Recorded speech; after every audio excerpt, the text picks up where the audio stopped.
Şimdi Miami'ye geldik. Küba'yı da tatmaya başladık. Ya enerjisini hissediyorsun. Bambaşka bir ülke oldu. Bu yaşadığımız gerçek mi? İşte dünyaca ünlü o Miami'nin plajı da burası. Belki kafamız eserse Küba'ya da gideriz. Gelmişken burası da görülmeliymiş. Hadi gidip bakalım. Burası çok güzelmiş. Ben çok beğendim. 8 sene önce sınırlardan kaçak geçmişler. Miami'de görülecek burası en turistik yerlerden bir tanesi demiş. Burası göçmenler diyarı. Aynı zamanda arabamızı kiraladık. Yani ama bu araba Türkiye'de 8-10 milyon lira falanmış. Miami'nin diğer yüzünü anlatacağım. Amerika'nın güneyini özellikle gezerken İngilizce konuşmanıza gerek yok. Bunu bir kişi nasıl yiyecek? Ondan mı 15 dolarmış bu? Şehirdeki nüfusun %80'i İspanyolca konuşuyor demiştim ve bizdeki Türk kahvesinin benzeri şöyle. Bak Miami'de o kadar yer gösterdim. Bu kadar otantiğini görmediniz muhtemelen. Çünkü herkes buraya gelip fotoğraf çekiyor. Bakın mesela turistler var. Siz de mi Türksünüz? Sizlere iyi seyirler. Miami gezimiz başlıyor. Türkiye'nin lider su arıtma markası Aura Sebilon Unique sunar.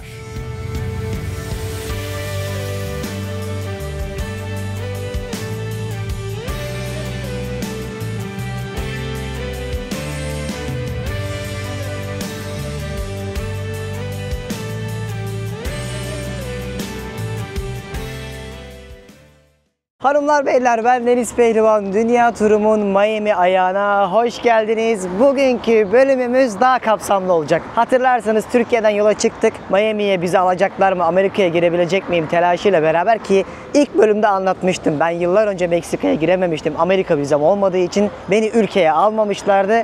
Sonra bir kızdım, gittim Amerika vizesi aldım. Akabinde dedim ki Amerika vizemi almışken gidemediğim yerlerde, Karayipler'deki birçok ülkeye de gideyim, Amerika'yı da gezeyim dedim. Uçağa atladım. 13 saatlik yolculuk sonrasında Miami'ye gelmiştim ve Miami'deki size en turistik yerleri göstermiştim. Ülke hakkında birazcık kapsamlı olmasa da özet bilgileri, ilk günkü tecrübelerimi, kaldığımız yeri, her şeyi anlatmıştım. Bugünkü bölümde ise sizlere Miami'nin diğer yüzünü, aynı zamanda ülke ve şehir hakkında gözlemlerimi anlatacağım ve buradan sonra Bahamalara, Karayiplere nasıl gideceğimize dair bilgiler vereceğim. Hazırsanız, beni günün hangi saatinde izliyorsanız, muhtemelen kahvaltıysa afiyet olsun. Akşam saatlerinde ise çaylar, çekirdek hazırsa sizlere iyi seyirler. Miami gezimiz başlıyor. Miami'yi arkamda gördüğünüz bu arabayla gezeceğiz dostlar. Üstü açık bir araba kiraladık. Yolcu 360'tan ve önümüzdeki günlerde birçok bölümde göreceksiniz. Bu arabayla Miami'nin altını üstünü getireceğiz. Siz de 100'den fazla ülkede yolcu 360'tan aracınızı güvenle kiralayabilirsiniz. Hatta Türkçe hizmeti olarak da 7/24 müşteri hizmetlerinden destek de alabiliyorsunuz. Bütün detayları da açıklamaya bıraktım. Miami bizi bekler. Miami daha çok İspanyolların oluşturmuş olduğu bir kent. Kübalılar 1980'lerde aykırı olarak görünenlerin hadi artık ülkeden gidin, size izin veriyoruz, yaşam hakkınız var deyip kaçtığı yüz binlerce Kübalı'nın oluşturmuş olduğu bir mahalle olan Little Havana'ya geldim. Şehirdeki nüfusun %80'i İspanyolca konuşuyor demiştim ve birçok insan İngilizce bilmiyor demiştim. İşte bunun temel sebebi de buydu. Ama günümüzde Latin Amerika ülkelerinden Venezuela, Kolombiya, Brezilya gibi hayat mücadelesi için hayallerinin peşine düşmüş insanların da göç ettiği bir ülke olan Amerika'da işte en çok gelinen yerlerden bir tanesi de Miami. Bulunduğumuz yerde şehrin tam ortasında bulunan bir küçük Küba esintileri olan bir yer. Burayı gezmeye başlayacağım. Çünkü buradan her şey başlıyor aslında. Miami'ye geldiğinizde en renkli sokakları görebileceğiniz, Küba ile Amerika'nın birazcık karışımının izlerinin olduğu ve turistler için en uğrak yerlerden birisi olarak biliniyor. Buradan şöyle bir gezeriz, yemek yeriz, sonra finans merkezine gideriz, sonra plajlarına gideriz, akşam bir daha yemek yeriz, alışveriş yaparız, güzel bir Miami günü olur. Şu anda işte o mahallenin içerisine girdiğinizde sizi böyle bir Havana başkentlerinin isminin olduğu bir grafiti karşılıyor. Burası aslında birazcık ikonik bir durak çünkü herkes buraya gelip fotoğraf çekiyor. Bakın mesela turistler var. Siz de mi Türksünüz? Bir ayar peşin. Kardeşim. Oğlum bak benimki şu an çok güzel, biliyor musun? Çok güzel yapmışlar. Instagram'a da paylaşırım. Oradan bakarsınız. Fotoğraf çektireceğiz. Acıktık. Bir yemek yiyelim önce. Burada böyle Küba mutfağının olduğu yerler de varmış ama bir sürü pastane de gördük. Şansımıza pastanelere gittiğinizde asla aç kalmayacağınız zengin çeşitliliğe sahip birçok yer var. Hadi bakalım. Abi pro kokusundan başım döndü. Şurada bir procu var.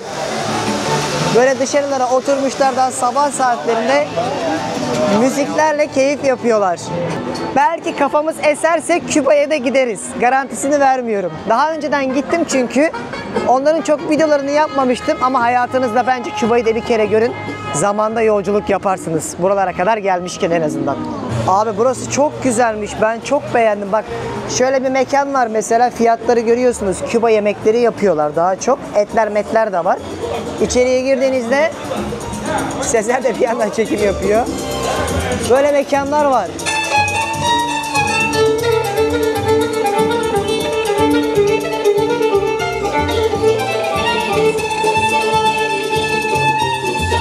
Adam! İşte burası Sella Ocho diye yazıyor. Yani 8. cadde demek.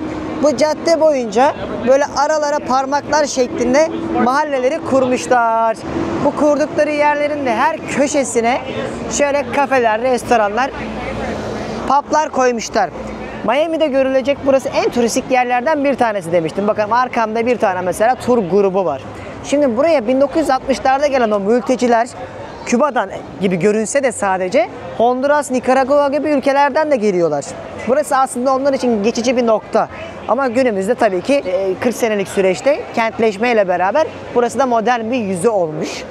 Amerika'nın güneyini özellikle gezerken İngilizce konuşmanıza gerek yok. Çünkü burada yaşamasına rağmen birçok insan İngilizce konuşamaz. Hala İspanyolca konuşurlar.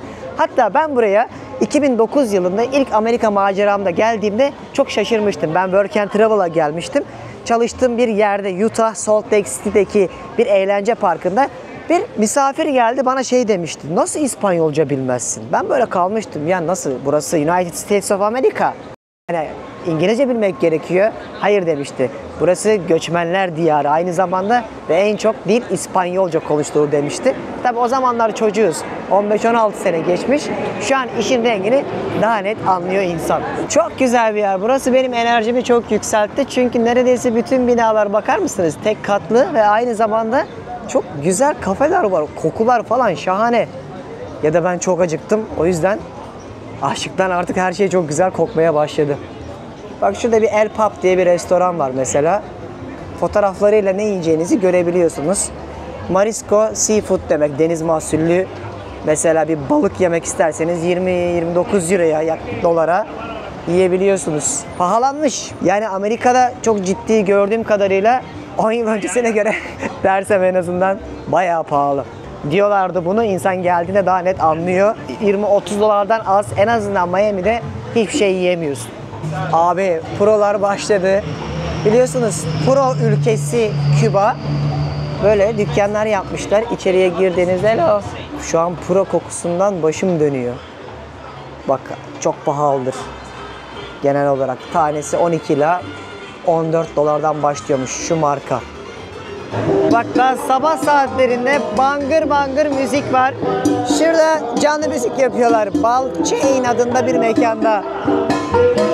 Çok iyi. Ya enerjisini hissediyorsun. Bambaşka bir ülke oldu. Abi çok iyiymiş ya. Bak şurası da ünlü bir restoran. Old Havanas diye geçiyor. Buranın var ya 18.000 yorumu var. 4.8 puan almış bir yer ve şehirdeki en iyi Küba'yı hissedebileceğiniz mekanlardan. Şöyle gidelim. Çok beğendim. Abi dışarısı varmış, bahçe. Çok serin burası. Yeah, here is cold. Adamın peşine düştüm gidiyorum. Oo çok güzel görünüyor. Kokular da harika. Hadi bakalım şaşırt bizi Küba. Herkes zaten bu sandviçi yemeye geliyor buraya. Çok ünlü bir durak. Thank you. Heyecanlıyız. Güzel bir yemek olsun. Yerini de bulduğumuzu düşünüyoruz. Hadi bakalım. Şimdi ben size bu geziyi anlatıyorum ama aynı zamanda açıklamaya nerede kalırsınız, nereyi görürsünüz, ne yaparsınız hepsini de anlatacağım. Açıklamadan bakarsınız. Çok güzel lan. Şöyle bir şey geldi. İkram. Anne kurabiyesi gibi. Çok güzel. Miami'de her yerde böyle bedavaya su veriyorlar. Thank you brother. Tap water olarak. Buna hiç para vermiyorsunuz ve hiç sormuyorlar. Sürekli dolduruyorlar. Mutlu oldum. Şöyle bir kroket geldi. Ben bunu limonluyorum abi. Ya. Bunu bir kişi nasıl yiyecek? Ben de bilmiyorum. Ondan mı 15 dolarmış bu? Et yiyorsun bir de ya. İçinde full kocaman et var. Amerika'da standart hep böyle. Porsiyonlar çok büyüktür. Çok güzel görünüyor, çok doyurucu görünüyor. Afiyet olsun. Allah arkadaşlar herkes Şu dünyada en sevdiğim şey bilmediğim bir yemeği yemek. Hadi bakalım burayı rastgele bulmuştuk. Kanka Nasıl? ekmek arası soğanlı et yediğimiz şey. Ama güzel. He? Ve yabancı bir şey değil. Değil. Saçma sapan soslar koymamış. Normal. Etle ekmek ya. Afiyet olsun. Bu beni akşama kadar götürür. Aynen. Burada bir kilo yemek var. Yemeğimizi yedik, iyi kötü doyduk. Keyifli bir yemek zenginliği olmasa da karın doyurucuydu. Bizim damak tadımızı da oldukça zengindi. Bu coğrafyada insanların oynadığı bir oyun var. Domingo. Buradaki parkın da ismi görüyorsunuz. Domino Park diye geçiyor. Bu domino oyununu burada gelip Kübalılar oynarmış. Gelmişken burası da görülmeliymiş. Hadi gidip bakalım. Böyle taşlarla oynanıyor. Daha çok yaşlıların oynadığı bir oyun bu. Şöyle bakın takılıyorlar. Çok tatlılar ya. Bak böyle öğlen emekliler keyif yaparak günlerini geçiriyorlar. Şurada da duvarda Latin Amerika liderlerinin fotoğraflarını koymuşlar. Ya ben bu mahallenin havasını inanın plajlarından daha çok sevdim. Kültürel bir yerde bir tarih izini olmasa da en azından o harmoniyi hissedebiliyorsunuz. Amerika'nın bir tarihi yok ki anlatayım size gezilecek, görülecek yerler anlamında. O yüzden en azından Kübalıların oluşturduğu bu mahalle bana gezerken çok keyif verdi. Şu ana kadar burayı da çok beğendim. Şimdi bu Kübalıların meşhur bir Küba kahvesi var. Şu mekan Guantanamera, hatta bu şarkılarında falan da geçer. Çok da ünlü bir şarkıdır hatta, karşıya koşarak bu şekilde mi oynanıyordu? Gel. Romana geçtik. Romana geçtik. Şu mekan. Burada bir Küba kahvesi içelim. Ve sigara kokusu da geldi zaten. Küba Pro'su içiyorlar. Vay. Abi Küba'nın da olayı çok başka gerçekten ya. Renkler, tasarım hiç Latin Amerika gibi değil, biliyor musun? Başka bir ülkeye geldiğini anında hissediyorsun. Bu arada bayağı bir değerli olduğunu düşündüğüm Guantanamera markası Pro'ları satıyorlar. Şimdi Miami'ye geldik. Küba'yı da tatmaya başladık. Küba kahvesi içelim dedik. Bizdeki Türk kahvesinin benzeri şöyle espresso gibi aynı zamanda kahve yapıyorlar. Ben bundan daha önce de içtim. Şekerli Türk kahvesi ama espresso gibi. Beğenir misiniz? Pek sanmıyorum. Ama gelmişken tabii ki tatmak gerekir. Şöyle bir sunum yapmışlar. Ortam şahane. İnsan ister istemez mutlu hissediyor, enerjik hissediyor. Adamları 5 dakika yalnız bıraktık, düştükleri hale bak. Onur Bey ne yapıyorsunuz ya? Sir, Nasıl? can we also something for cigar? Anlayacağım şimdi birazcık dur ama güzel geldi. Az önce size göstermiştim ya, buradan alabiliyorsunuz sigarayı isterseniz 10-15 dolar tanesi. Burada içebiliyorsunuz. Tabii ki ben ne sigarayı ne Pro'yu önermiyorum, ne de alkolü. Karar sizin. Normalde aslında içmiyoruz ya. İçeride yasak normal değil mi? Aa yok, içeride içiliyor. He. Ya normalde ben sigara herhalde yılda bir defa içerim. Ben de sevmem. Kokusu çok iyi. Ama ben kesinlikle önermiyorum. Abi bunu da deneyimlemiş olduk. Buralara kadar geldiğinizde sonuçta gözünüzle baksanız görebileceğiniz bir yer Küba. Bu arada benim Küba YouTube videolarım var. Onları kesinlikle izlemenizi öneririm. Ben yıllar önce 1 Mayıs'ta Devrim Meydanı'nda Kübalılarla İşçi Bayramı'nı kutlamıştım. Bir de yine söylüyorum, bütün bu gezimin detaylarının hepsini açıklamaya bırakacağım. Oradan bakarsınız. Şimdi bu adamların çok güzel burada kafeleri var. Ama oraya giderken az önce Sezer adama bir soru sormuştu oradaki. Buraya nasıl geldin dedin ya. evet. 8 sene önce sınırlardan kaçak geçmişler hep o abi. Şimdi onu söyleyemedi muhtemelen. Söyleyemiyorlar. Work permit'i var mı dedim, çalışma izni. Onu da tam böyle bir katakulleli söyledi. Ama Burada bunlar böyle. Amerika'nın benim bildiğim şöyle bir kural var. Miami özelinde özellikle. Bunlar tamamen ele aldığı için Amerika devleti gerçekten Küba'da zorluk çeken gençlere destek vermeye çalışıyor ve Çekiyor onların buraya değil mi? gelmesine izin veriyor diye biliyorum. En Ve son biriyle konuşmuştum. Şu anda bildiğim kadarıyla da Küba çok zor durumda. Evet. Özellikle pandemiden sonra toparlayamadılar. Zaten kötü bir ekonomileri vardı. Yaşam şartları çok kötüydü. Daha da kötü diye de biliyoruz. Herkes kaçmaya Çalışıyor. Gençler ne olur yardım edin, bizi bu ülkeden çıkartın diye de gelen turistlere söylüyor diye de biliyorum. Evet. O yüzden ne yazık ki aslında ikilemler coğrafyası burası aynı zamanda. Şimdi bunların mojitosunu içmeye geldik. Abi mojito, müzik, dans olayı burası. Ball chain'di. Ball Chain adı da 1930'lardan beri var burası. Bekleme. En eski yerlerden bir tanesi. İçeriden de gördüğünüz üzere. Çok güzel görünmüyor mu ama? Bak Miami'de o kadar yer gösterdim. Bu kadar otantiğini görmediniz muhtemelen. Abim çok tarz ya. Çok iyi. Şuraya baksanıza. Vallahi tam Havana. Burada biraz şimdi dinleneceğiz, müzik dinleyeceğiz. İnsanlar mojitolarını içerken onlara eşlik edeceğiz. Çok güzel mahalleydi. Yine bu grafitilerin olduğu o Havana'nın, Küba'nın izlerini izleyerek buradan ayrılıyoruz. Hadi bakalım. Köpekleri gördünüz mü ya? Bebek arabasıyla geziyorlardı. Geçen bölümde size demiştim ki arabayla Miami'nin keyfini çıkaracağız dedik. Son cebimizdeki parayı bu arabayı verdik. Yaklaşık olarak 200 küsür dolara arabamızı kiraladık. Miami'nin biraz havasını almak için bunu yaptık. Normalde çok daha uygun vardı ama şöyle üstü açık son kalan arabalardan bir tane bulduk. BMW'nin bilmem ne modeli. Ben hiç anlamam. Yani ama bu araba Türkiye'de 8-10 milyon lira falanmış. Burada 200-250 dolara falan günlük kiralayabiliyorsunuz. Bunun çok daha uygunları da var. Yani 80-100'e de vardı ama eski versiyonlarıydı. Biz son kalanları tuttuk. Biraz da iyi olsun dedik. Bu arabayla şimdi Miami'yi gezeceğiz. Normalde bu bizim pek yaptığımız bir şey değildi ama buraya kadar gelmişken bu kültürü de tecrübe edelim dedik. Birazdan bu üstü açık arabayla Miami'yi gezmek nasıl bir tecrübe? Biz de ilk defa yaşayacağız. Hadi. Serkan abi Allah'ını seversen çarpayım marpayım deme. Nereye? Bak biz Kullanıyorum şimdi. kim sıra kimde? Onur'da. Onur sende mi? Evet. Ben arkaya mı oturacağım öne mi? Sen öyle otur hadi bu defa. Ha? Kağıt makas yapın. Değiştirelim. İpler değişir Tut bakalım. O zaman arkaya önce siz bir binin görsün insanlar. Abi gel sen de bin. Aa, iki kapılı araba Daha yapmışlar. rahat. Aynen. Onur biraz yaya Oğlum, yaya çok- kullanacağı için. Çok iyi ya. Ha bak bu araba mesela şey Oğlum çok geniş aslında. değil kanka, dar aslında diğer bindiklerimize göre ama bunun havası başka. Allah, dur bir dakika. Dutch Mingoş. Ay, şunun keyfine bak ya. Bu yaşadığımız gerçek mi? Abi seni Apple Oğlum çok havalı değil miyiz ya? Baksana şu ortama. Var ya.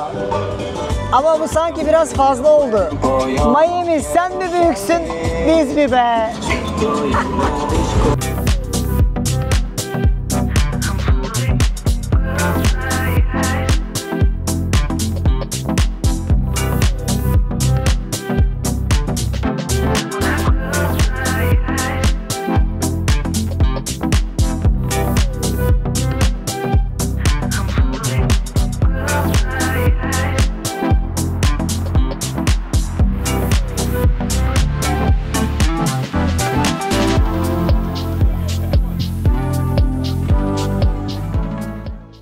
Downtown bölgesine geldik. Downtown Miami diye arattığınızda zaten görebileceğiniz kentin merkezi burası. Yolda da çektim zaten restoranların, finans merkezlerinin, otellerin olduğu dev bir metropol merkezi gibi. Burası bana birazcık Melbourne'ü de hatırlattı, Avustralya'daki. İlk izlenimlerim çok düzenli. Buraya böyle gelip çok güzel bir park var. Okyanus kenarında oturup keyif yapacağız. Bir de Miami'nin kent yüzünü görelim dedik. Ondan geldik. Hadi bakalım nasılmış. Abi şimdi Instagram'da da bir dünya paylaşım yaptım. Oradan bakarsınız. Bir hayalin peşinde hesabımdan. Yine orada hikayeler, reels'lar hızlı bir şekilde aktarıyorum. Dünyada sevgilinizle gidebileceğiniz en iyi yer, kışın gidilecek yerler, yazın gidilecek yerler. Böyle reels'lar hazırlıyoruz. Ama beni de gezdirin. Şu an binlerce indirmeye ulaştı. 40 bine yakın yaklaşık olarak takipçimiz var. Neden? Çünkü beni de gezdirin de hazırladığımız kartları o kadar çok sevdiniz ki birçok daha önce hiç yurt dışına çıkmamış insanlar bile beni de gezdirinden şu ana kadar Mısır, Phuket, Bali, Dubai gibi gezi önerilerimizi hazırladığımız kartları alıp gezmeye başlamışlar. Bir tane kötü yorum almadık. O yüzden çok teşekkür ederim. Çok emek verdik. O gezi yazılarını yazmam benim mesela haftalarımı aldı. Sezer'le beraber videoları çekmemiz günlerimizi aldı. Bunun arka planında hazırlamak, bir ekibi yönetmek, IT tarafı çok zordu ama çok güzel oldu. Türkiye'de hiç bunu daha önce yapan olmadı. Hem video hem gezi yazıları halinde sizlere kartlar hazırlayıp bu kartları satın alıp bizim gittiğimiz yerlere gitmenizi sağladığımız bir sistemdi. Çok çok sağ olun destekleriniz için. Açıklamaya da bırakacağım. Beni de gezdirdim bağlantısını. Zaten uygulamamız da var. Hem iOS'ta hem Android'de oradan bakarsınız. Herhangi bir yere gitme planı yapmıyorsanız bile ya Deniz biz bir yere gideceğiz ne yapalım diyorsanız gidin beni de gezdirin.com'a girin. Oradaki şu an yayında olan kartlarımızdan bir alın bir bakın. Amacımız zaten gidene değil, kafasında gitme korkusu olan ya da hiç plan olmayan insanlara o kartların içerisindeki rehberlerle fikir sahibi edinmelerini sağlamak, korkularınızı yenmek. Tabii ki gitmek isteyenler zaten her türlü alıyorlar, sağ olun. Çok güveniyorsunuz çünkü bu zamana kadarki önerilerimize. Bu kartlar sayesinde Mısır'a mı gideceksin? Kartın içerisinde nasıl gidersin? Vize, yeme, içme, ulaşım her şeyi anlattığımız için daha sonrası sizler için de kolay oluyor. Detayları açıklamaya bırakacağım. Beni de gezdirin.com'dan da bakarsınız. Çok sağ olun. Çok eğlenceli bir süreç başlıyor. Önümüzdeki günlerde Roma, Amsterdam, Londra gibi dünyanın dört bir yanından kartları da sizlerle paylaşacağız. Destekleriniz başta çok önemli ve değerliydi. İyi ki varsınız. Çok güzel oldu. Henüz almamışsanız da açıklamaya bıraktım. Bağlantıdan bakıp alabilirsiniz. Burada hiçbir alt yok. Beğenmedik. Turistik bir yer değil burası. Yani kentin gelip insanların takıldığı yer. Gelip burada göreceğimiz, işte şunu çok beğendik diyeceğimiz, Miami'de burayı görmeden dönün diyeceğimiz bir yer değil. Biz plajlara gidelim. Zaten dün burayı biz tekneyle gezmiştik bir önceki bölümde. O çok daha keyifliydi. Miami River diye geçiyor. Onu yaptığınız zaman en güzel kısmını görüyor musunuz teknik olarak? Geri çekiliyoruz. Plajlara doğru akalım. Don't know how much you give to me, baby. You keep making me learn, yeah. You're like a painting hanging on my every wall. Baby, you save me, you give me all in a little. Şimdi Ocean Road'a geldik. Yine bu en ünlü bölgesine gün batımı izleyeceğiz. Bir önceki bölümde size gösterememiştim. Buralarda araba park etmek o kadar pahalı ki böyle 2 saatlik park için 30-40 dolar ödüyorsunuz. Aklınızda bulunsun. Amerika'da daha çok böyle şehirler arası gezmek, farklı kentlere gitmek, doğu batı yakasında bir road trip yapmak için mutlaka araba kiralamalısınız. Çünkü çok dünyaca ünlü yollar var. Ama şehir merkezlerinde de araba kiraladığınızda, arabanız olduğu zaman böyle çok ciddi paralar ödeyebiliyorsunuz. Bunu bir yere yazarsınız diye size bilgi amaçlı söylüyorum. Biraz bir deniz havası alalım. Sabahtan beri kentin birazcık daha merkez kısımlarını gördük. İnsan böyle akşamüstü bir deniz, kum, güneş keyfi yapmak istiyor. Hadi bakalım. İşte dünyaca ünlü o Miami'nin plajı da burası. Buradaki bütün plajlar ücretsiz. Hiçbir tanesine para ödemiyorsunuz. Böyle insanlar havlularını atmışlar. Deniz, kum, güneş keyfi yapıyorlar. Ama hani bana sorarsanız deniz anlamında Karayiplere gitmek varken burada gelip birazcık çimiyorsunuz. Hatta şu an yine şanslıyız. Şu yosunlardan çok fazla yok. Bazen buralar simsiyah oluyormuş. Televizyonlarda falan da görmüştüm. Ama genel olarak insanlar şöyle bir suda tabiri caizse bir çimiyorlar. Yüzüp şurada güneşin keyfini çıkartıyorlar. Bak mesela ne kadar ilginç bir hayatları var. Görüyor musunuz? Şurada çadırın altında eğleniyorlar. Burada millet bir yandan uyumaya çalışıyor. Her şey iç içe. Çok güzel ama çok beğendim. Kimsenin kimseye karıştığı yok. Şu arkadaşlar Türk olmalı. Kardeş siz Türk müsünüz? Ne yapıyorsunuz? Nereden geldiniz? Deniz şortumuzu giyinip Yüzeceğiniz mi? gideceğiz. Sen yüzmüyor musun? Ben gemide yüzeceğim. Gemimi dedim Allah söyletti. Arkadaşlar gemi biletimizi aldık. Karayiplere gidiyoruz. Anlatacağım hepsini. Onların da yeri geldi. Yavaş yavaş sırasıyla. İşte biz de bunu yaşayacağız birkaç gün sonra. Bakar mısınız? Miami'den böyle gemiler kalkıyor. Bu şekilde yol alıyorlar Karayiplere. Darısı bizim başımıza, çok az kaldı. Ben sırf bunu görmek için gelmiştim. Şu anda Miami limanından kalkan bu gemi plajdan geçerek Karayiplere doğru yol alıyor. Harika bir tecrübe olacak. Çok heyecanlıyım. O kadar güzel bir hava oldu ki böyle yürüyüşe çıktım. Bakmayın böyle her yer yakınmış gibi görünüyor ama şuradan bakın en başından sadece şuraya gitmek, binaların olduğu yere gitmek yarım saat civarında sürüyor. Aslında çok uzun, kilometrelerce giden bir plaj sırası var burada. Ama çok güzel olsa da yorucu olabiliyor bir süre sonra. Bir de burası yani devasa bir eyalet aslında. Biz şu an nokta kadar yerini gezebiliyoruz. Amerika'yı zaten gezmeye kalksan ömür yetmez. Bu kıtanın en büyük ülkesi. Nüfus olarak 300 milyondan fazla insan yaşıyor. Ülkedeki insanların %80'inden 90'ından fazlasının birbiriyle hiçbir alakası yok etnik köken anlamında. O yüzden zaten özgürlükler ülkesi. Yani gelenek dediğimiz kavramlar burada yok. Sadece belli başlı zümrelerin, ülkelerin insanları arasında yaygın. O yüzden ırklar arasındaki gelenekler farklı. Ülkesel anlamda tam anlamıyla bizdeki düşündüğümüz gelenek buralarda oturmuyor. O yüzden özgürlükler ülkesi, rahatlıklar ülkesi olarak biliniyor. Zaten adı üstünde Birleştirilmiş Milletler. Yani toplanmış dünyanın dört bir yanındaki milletlerin oluşturduğu bir ülke.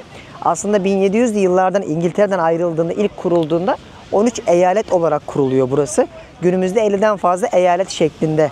New York'tan örnek vereyim mesela. Hawaii'ye ya da işte Los Angeles'a gitmek 6 saat 7 saat sürebiliyor ülke içerisinde. Haritadan baktığınızda bile bunu anlayabilirsiniz. Ama benim Latin Amerika ve Orta Amerika'daki deneyimlerime göre size bir yorumum olacak. Eğer bugün Amerika Birleşik Devletleri burada bu kadar güçlü olmasa, bu güneydeki ve Orta Amerika'daki ülkelere de birazcık böyle baskı yapmasa burada inanılmaz bir kaos olur. Çünkü ne zaman bu Güney ve Orta Amerika ülkelerinde sorun oluyor, oranın insanları buraya kaçmaya başlıyorlar. Şimdi şey diyebilirsiniz, oradaki sorunları kim çıkartıyor? Orasını ben bilemem. Ama buranın güvenli limanı sözde bu kıtanın Amerika. O yüzden bu insanların da çok ama çok büyük kısmı kendi ülkelerinden iltica etmek için buraya gelmiş insanlar. Kökleri de keza. Ki Küba örneğini zaten o yüzden vermiştim. O yüzden burada sahilde yürüdüğünüzde etrafınızda gördüğünüz insanların neredeyse tamamı işte bu coğrafyadan gelmiş insanları oluşturuyor. Yürürken de bunu anlıyorsunuz zaten. Rengarenk yüzler, bambaşka tipler, inanılmaz bir farklılık sizi karşılıyor. Ben size hani geçen burada spor yapılan bir yer var. Kafayı yemişler, öğlen bile spor yapıyorlar. Dünyada bu kadar çok spor yapılan bir plaj görmedim demiştim ya. İşte onun akşam haline bakın. Nasıl kalabalık olmuş. Herkes kendine bakmaya, daha uzun yaşamaya çalışıyor burada. Hani bunlar obezdi? Baksanıza.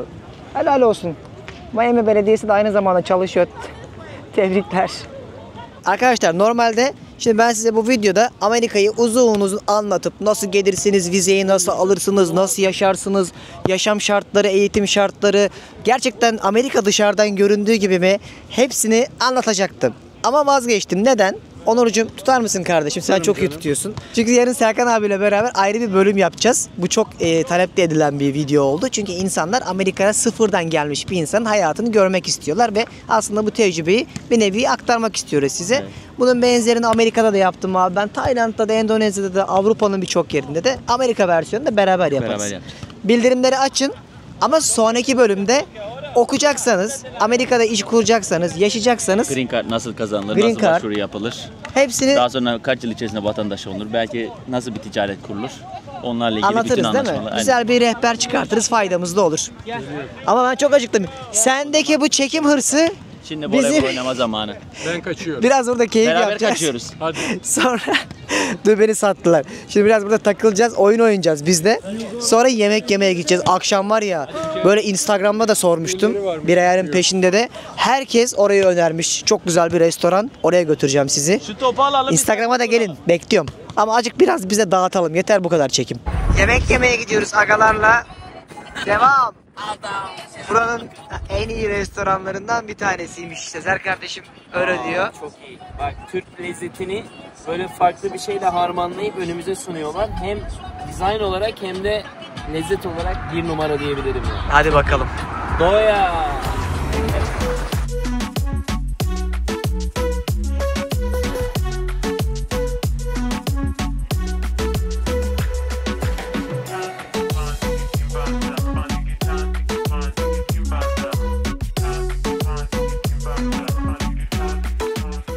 Instagram'da yüzlerce kişi belki burayı önermiş. Doya. dünya standartlarında bir restoran, Türk restoranıymış ve çok iyiymiş mutfağı. Gelmişken burayı da size bir gösterelim dedik. Giriş falan da çok şık. Güzel bir yemek yiyeceğiz. Menüsü görünüyor mu tam bilmiyorum ama böyle ne ararsanız varmış. Girdik bakalım. Çok açım. Yorumumu yaparım yedikçe. Burası hem bir et restoranı, hem balık, hem Türk mutfağı, hem Akdeniz restoranı gibi bir yere benziyor ama çok şık, çok iyi. Var ya ulan bak çok mutlu oldum. Yurt dışında böyle Türk restoranlarını görünce gurur duyuyorum. Her yerde söylediğim gibi bizi bilmiyorlar çünkü şuraya bak. Harika. Bak bir yemek yedik. Gerçekten var ya insanın aklını başından alan bir Türk mutfağıydı. Dünyada gittiğim en iyi Türk restoranlarından bir tanesinin deneyimlediğimi düşünürken bir baktım adam zaten Michelin yıldızı aldık dedi. Abiye var ya helal hoş olsun yaptığı bütün emekler için. Hayatını buna adamış. İzmir'den kalkmış gelmiş bunu başarmış. İnsanlar sıraya giriyordu. Hadi onunla geçtim. Yani o lezzet, o yediğiniz her bir tabağın sunumu 10 üzerinden 10'du. Yani ben böyle bir şey daha önce çok az yerde tecrübe ettim. Bu da onlardan bir tanesiydi. O yüzden karnımız doydu. Şimdi şöyle akşam buralarda böyle mekanlar varmış. Onlara bir bakalım dedik. Miami'de geceleri ne yapıyorlar? En azından biraz turlayalım diye şöyle bir yere geldik. Gürültüler geliyor şuradan. Bayağı kalabalık gibi. Oraya doğru gireceğiz. Abi şehir uyumuyor ki. Her yerde yapacak bir şey var. Şuraya bakın. Tıklım tıklım. Çok güzel ya. Vallahi çok güzel.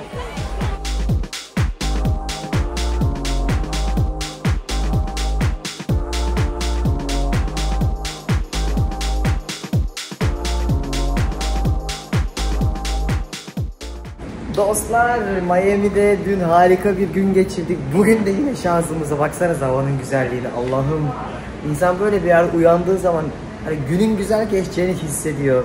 Güzel bir gün geçirdik. Videonun kapanışını yapmayı unuttum. Çünkü dün akşam o kadar güzel yemek yedik ki böyle yemeğin keyfi. Akabinde bir yere de gittik eğlenmeye yine aynı mahallede. Meğer aslında Miami'de ne eğlenecek mekanlar, kulüpler varmış ama enerjimiz yoktu. Erkenden geldik, uyuduk. Çünkü sizin bir sonraki bölümde izleyeceğiniz benim de Miami'de eksik kaldığını düşündüğüm parçaları Serkan abiden Amerika'daki yaşamla entegre ederek sizlere yeni bir video yapmak istiyorum.